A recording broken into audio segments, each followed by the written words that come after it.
नमस्कार। आज मैं आपको एक ऐसी अद्भुत वनस्पति के बारे में बताना चाहती हूँ जिसको मैंने अपने टेरेस में लगाया है। आप भी इसे अपने बाग में, टेरेस में या खेत में लगाइए, क्योंकि ये बहुत ही काम की, अपने शरीर के लिए, अपने हड्डियों के लिए बहुत ही उपयोगी ऐसी वनस्पति है। इसे संस्कृत में अस्थि श्रृंखला वज्रांगी कहते हैं, मराठी में कांडवेल, गुजराती में हड़जोड़ और दक्षिण भारत में इसे पिरांडाई और नेल्लोर कहते हैं। इसे आप गौर से देखिए, इसे 4 धाराएं होती है, चतुष्कोण।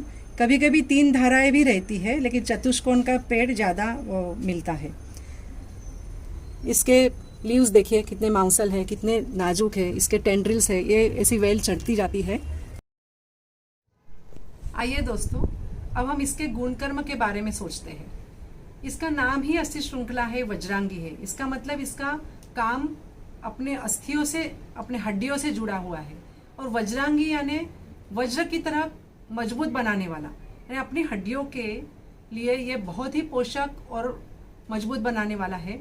इसमें बहुत सारा विटामिन सी और कैल्शियम है। हड्डियों से जुड़े हुए सभी विकारों में इसका इस्तेमाल किया जाता है, जैसे ऑस्टियोपोरोसिस है, स्पॉन्डिलाइटिस है, कंबर का दर्द और किसी भी तरह का हड्डियों से जुड़ा हुआ दर्द, इसमें यह बहुत ही इस्तेमाल की जाती है। तो अगर फ्रैक्चर का पेशेंट हो तो प्लास्टर के साथ साथ अगर इसके चूर्ण को या इसके पकौड़े को आहार के रूप में लिया जाए तो प्लास्टर बहुत जल्दी हील हो जाता है। महिलाओं के लिए तो यह सखी है, सहेली है। कैसे? तो महिलाएं अगर रजोनिवृत्ति के काल में, यानी मेनोपॉज के पीरियड में, उनको कैल्शियम कम होता है और सभी हड्डियों में दर्द होता है, विशेष करके घुटन की हड्डियों में बहुत दर्द होता है, जिसे ऑस्टियोपोरोसिस कहा जाता है। तो ऐसे पीरियड में अगर इसका इस्तेमाल किया जाए तो बहुत ही ज़्यादा फायदा होता है। बच्चे अगर खेलते हैं तो उनको हड्डियों का दर्द स्वाभाविक है, जैसे कुश्ती है, हॉकी है, बैडमिंटन है, कोई भी मैदान के खेल है, उसमें उनको ये बहुत ज़रूरी बात है कि उन्होंने इसका सेवन करना चाहिए।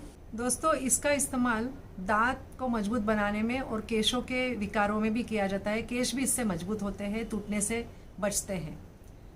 इसका और एक है इसका गुणधर्म कि यह पेट साफ करने में भी बहुत उपयोगी है, यानी जिसको दस्त साफ नहीं आते हैं, कॉन्स्टिपेशन का रहता है, उसके लिए भी यह बहुत काम आता है। ज़्यादा करके ठंडी में, सर्दी में इसको ज़्यादा इस्तेमाल करना चाहिए, क्योंकि उसी वक्त हड्डियों में दर्द शुरू हो जाता है।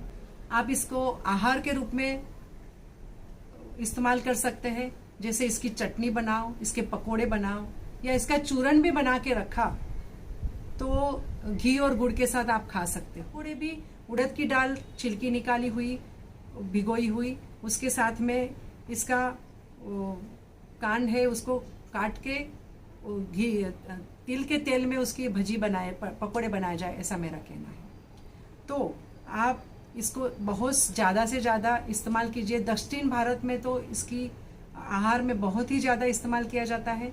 तो मैं सोचती हूँ कि ये एक स्त्री की बहुत अच्छी सखी है और ये हमारे गार्डन में हमेशा इसको लगाना चाहिए और इसका आहार में उपयोग करना चाहिए।